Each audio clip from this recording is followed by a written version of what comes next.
Hello and welcome to Cartoonist Kayfabe. My name is Jim Rugg. I'm Ed Piskor. And I'm Tom Scholey. Today we're going to look at Richard Corben, Rob Zombie, and Steve Niles' Bigfoot comic from IDW. But before we dive into this slasher classic, Ed, tell us about Red Room. Another slasher classic. Murder on the Dark Web for Fun and Profit is the name of the game in the Red Room universe. 2 issues are on the stands as we speak. New issues come out every 4 weeks, man. Murder's happening on live webcam streams, and people are watching that, pledging Bitcoin to have their gross requests processed. And you got to wear cool costumes while doing it because you don't want the federales to find you, right? You can read the comics ahead Just of time. Just like superheroes. Exactly, man. I wanted to draw some cool costumes, but I can't figure out good motivations for superheroes anymore. You could read the comics ahead of time on my Patreon, patreon.com/edpiskor. $3 get you the archive there. There's over 100 pages, which comprises over 5 issues worth of stuff as we speak. Okay, I got Jack Kirby, The Epic Life of the King of Comics. He wasn't a Bigfoot cartoonist, but he certainly left a big footprint on the comic book industry and pop culture as a whole. This is the story of Jack Kirby's life. You can also check out its companion work, Fantastic Four Grand Design. And you can check out my Patreon where I post all my new comics as I create them. Go to patreon.com, search my name, Tom Scholey, and check out my YouTube channel, Total Recall Show. You can join me on patreon.com/JimRugg, where you can download out-of-print, hard-to-find zines and mini-comics, like this collection of my wrestling drawings. I have about a dozen of these available to my patrons right now. You can also see a lot of my original art, see how I make comics like Street Angel and Octobriana, and so much more on patreon.com/JimRugg. See a lot of Mick Foley's in there. Various iterations. Crisis on Infinite Mick Foley's. Hey, what can I say, man? One of my favorites. Bang, bang.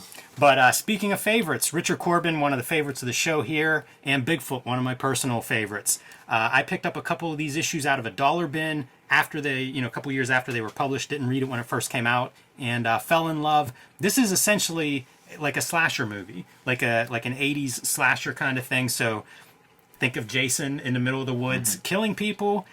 Just put on a Bigfoot costume, almost like this reference to the famous Bigfoot film of the possibly a guy in costume. I guess we don't really know. Homer Simpson. Yeah, but a pretty iconic image there to launch their series. And interesting that Rob Zombie is connected to this one. I feel like it's a nice job for Richard Corben to get attached to. Corben, you get these artists, man, that are like celebrity artists. Mm-hmm. He did that like Meatloaf album cover. He's worked, did work with Kevin Eastman, took some paychecks from him. You guys like Stephen King dig his work. Like, people like his shit, man. No surprise that a guy like Rob Zombie would be into like Corben stuff. And you can see them, they're heading off into the woods, the family going to a camping trip, cabin in the woods, classic horror movie kind of the openings. Happy Trails campground, even the name is, the sort of happy setting that these things usually take place They're in. a little bit older than the typical teenagers that are rolling around in these movies, but send the kid and the dog to bed, and then mom and dad get to enjoy their vacation a bit. How does it work in horror movies, man? You take off the clothes, you start looking fucking through the windows, and then you know what happens next. You start fucking and you're toast, man. You practically invite Bigfoot into the bedroom. Well, he smells it. We skipped over the "Happy Birthday, Mr. President" song, like a trope, Yeah, and almost always gross. Like, I think about Sopranos. I think about Breaking Bad. Both gross versions. Marilyn Monroe. Well, she's the only one that could do it fly. Yeah, it's always going to be a step down after that, probably. One of the fun things with this comic, because like I said, I had a couple issues and it took me a while to track down the whole series, is if you're hoping for that slasher description to pay off, it does. Like every issue has examples of Bigfoot attacking different people. You can see they rammed the deer antler into his eyes trying to fight back, but this is a monster. In a classic sense, like just way bigger than the humans that he's hunting here. Horror is a challenge in comics, especially when you can linger on an image for as long as you can't just flash it for a second. But the way these are drawn with the shadow and parts that aren't shown and parts that are, it does it it does feel like it does have like an impact, and even if you study this image and stay with it, you're not going to get like a thorough understanding of what you're looking at. Like, it's really effective. I do think that the color hurts it because the kind of wonkiness of the Richard Corben art style, if it was just in, like, say, a stark black and white, and certainly if it was in his color. famous color approach, it would look even more demented. I would love to see this as like an artist edition where you would get his black and white really shown off, but you can see to hype up that that horror stuff, like he's using the human to beat the dog to death. Like it is calling out those kind of.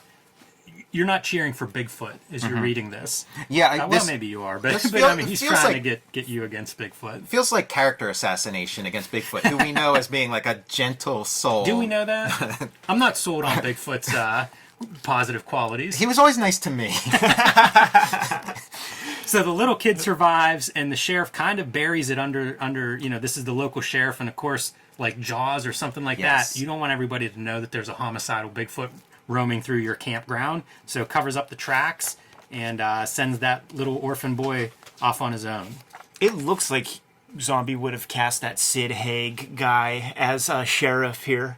Yeah, so I guess we haven't, like, I had heard that Rob Zombie was, like, working on or had, like, a Bigfoot movie that never happened or what. Like, I don't know if this is connected to that, if this is, like... Wouldn't surprise me. Yeah. I mean, look at all this shit. Silent Hill, CSI... Yeah, what the hell is this that? is all like licensed stuff, I think. Yeah, I think all of this is licensed. That's how they would do. And this is your kid now, all grown up, and waking up from this nightmare, this recurring nightmare about that night. And here he is as an adult, which is going to play into the rest of the story. Yeah, kind of like a Halloween sort of thing. Like this sequence here is very terrifying because it's like you think it's really the kid walking in and finding it, and his mom's like, "Come on in, meet your new daddy." Yes. And then it's like, okay, this is just a dream, and and that's how we get to like the flash forward. Yeah, you definitely can see this as a potential movie. It feels like that kind of pacing and everything. Well, and so it sets up. Like, okay, now he's out in search of... He's going to hunt down Jaws now. Like, he's got this grudge. It killed his parents. And, This is the part where Steve Niles would say, I insisted on putting Rob Zombie lyrics into the... He had nothing to do with this part. Or Rob Zombie saying such a thing. Yeah, Steve Niles just surprised me with that. Yeah, exactly. I didn't know about that till I read the comics. Corben's great, though. This feels like something that could be a work-for-hire kind of job, but you see these two-page spreads and stuff, like a giant bear crushing this dude, wrecking the car, cool, skew angle, big sound effect. I'm a fan of everything he does, pretty much. He does have a job style. Like, this is his job style, the same style you see with the Vertigo shit, the same style you see with his Marvel stuff. But it's far more interesting looking than any journeyman who would be on the racks next to him in that Marvel section or DC section. Yeah, I was gonna say, like, this is 2004, so he's done some work at Marvel. Like, he has used that muscle. Whatever that is, that mainstream job style. He's definitely been using it in the years leading up to this and around this time period. And so you see the guy, this is the grown-up kid, and he's going and buying guns. Like, he's planning to take care of these nightmares once and for all. This, like, the way this is printed on sort of like glossy, super coated paper, deep dark black. My personal preference, I would rather see this in classic Corben fashion, maybe on, in like heavy metal, where it's not quite as glossy, not quite as slick. The black isn't quite as black, and you got his own like personal airbrushed colors and stuff like that. I would prefer that, but this kind of like raunchy production, I think, is pretty appropriate for horror. It does kind of make it seem a little more like. We're in sort of scary territory. Like this is like, a snuff film or something. You know what I mean? Like this. We're not supposed to be looking at this. And of course, more campers. Got to have your fodder. Need a body count, man. Hey, it's Slasher issue comic. 2. You can't not have Bigfoot in issue 2. And Yeah, there you go. look at that. It's just such a perplexing image and like so great for horror. Yeah, really cool stuff that Corben always does is interesting lighting. You get a little bit of that here, but also that like skewed angle just punches that horror part up to the next level. If you had a very clear, straightforward look at Bigfoot, it'd be so much less effective than something like this. Yeah, you have the light from the bottom, the classic like flashlight under your chin thing, and then just completely contorted. Yeah, and you have them trying to get away on their ATV, a few of them. One of the ATVs is wrecked, so not everybody's going to be able to escape. And then, of course, that exploitation motif of the woman's shirt half ripped off. Feels like that's everything that Rob Zombie could be doing that. Richard Corben could have that influence. That's also your 70s, 80s horror exploitation movies. Just the sequence is chilling as fuck. Imagine you're out on a dark country road and you just have this maniac chasing you. It made me think of when people started doing running zombies. Yeah. And how that was like just the next level. It feels like the running Bigfoot is a terrifying Bigfoot. Steve Niles motif, I guess. In wrecking that ATV, just throwing it out of the way, hammering on people into just a pulp. And Bigfoot is such kind of like this sort of cheesy pop culture kind of thing. So to make him scary is, that's takes some doing, and they really accomplish it. And I guess that's also part of it too, like where you make a clown scary or something, I do love thinking of it as like that 80s slasher movie where it's like any chance you get. Of course, she's taking a shower when the boyfriend loads up the guns to escape, making her run out without her pants on. It's right in that like 80s VHS. I wish this existed when I was a kid watching all these movies. Well, you know what else? Like, if you came up with this concept yourself, you'd be so excited. You'd be like, oh man, this thing writes itself. You just kind of like, you're rolling. It's such a great high concept. Now the sheriff is, of course, having to confront the reality that this Bigfoot's still out there preying on people. Man, Corben. The bad eye from whenever the kid's dad stabbed it with that antler. Did the Andre the Giant Bigfoot from $6 Million Man have a bad eye like that? He had two, like, both of his eyes were like that. They were he had like gold contact lenses. That's interesting. Man, good memory. What a weird detail. Rob Zombie's a fanboy. Yeah, sure, of course. Yeah.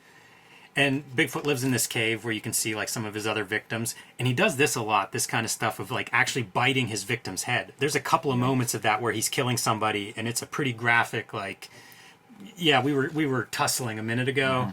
Not anymore. They caught that guy that had all the guns in the car. They're pulling out his inventory. The Rambo. Sheriff comes in to like see what's up and it's like, hey, Sheriff, remember me? Why don't you grow a pair and let's go put an end to this stuff. I mean, that's literally pretty much what goes on in this conversation. And it is complete shades of Rambo. Probably not an accident. I would love to know how much direction you give a guy like Richard Corben. If you're the writer of this, because it feels right in his wheelhouse. Yeah. Like most of this imagery feels like he's thinking this way anyway. Yeah, and it's paced the way Richard Corben paces his stories. I've read plenty of his stuff. Nothing feels glaringly different here. It's really great. Very menacing. I don't know about the airbrush eyes. I think he's definitely into the material, so even if it was just sort of a job, some jobs speak to you more than others. That's amazing. The Bigfoot running down the hill and shouldering the RV over the edge. That's such a good move. That would play well too, I think, in a movie. Heck yeah, man! A good jump scare happens there, certainly. Yeah, you could do the visceral stuff too. The people being just mangled as their vehicles rolling down the cliffside. Go stuntman Mike with it. It's great. The deputy comes back. All the guns are gone. Setting up your big showdown in issue 4. I also like that it's only 4 issues.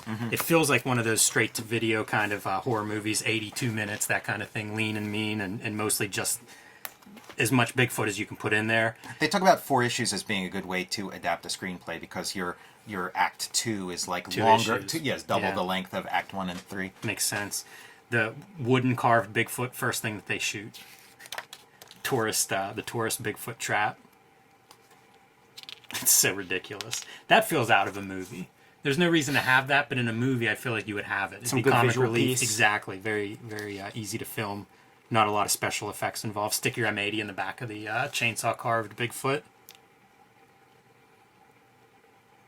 This is bad coloring. You've got your greens, green and brown for your cliff foreground, and now you have this like backdrop of in the distance is the other hillside, and it's almost the same green. Like, make it blue or purple. Like, let it recede a little bit. Punch that foreground up. Same thing right here. Like, this foreground just bleeds right into the background because of that coloring. And if Corben did it, it would be purple. Like, he's not afraid of using those kinds of colors. He's so good with lighting. Like, even just doing like the double lit faces. You know, hard to mess that up for a colorist. You know, that like Corben face shape really fits well in like a comic panel, you know, especially like a vertical comic panel. Reminds me a lot of some Sam Keith. It almost looks like Tarantino in a solemn moment. Yeah, the way he distorts figures is always pretty wild, like those faces and stuff.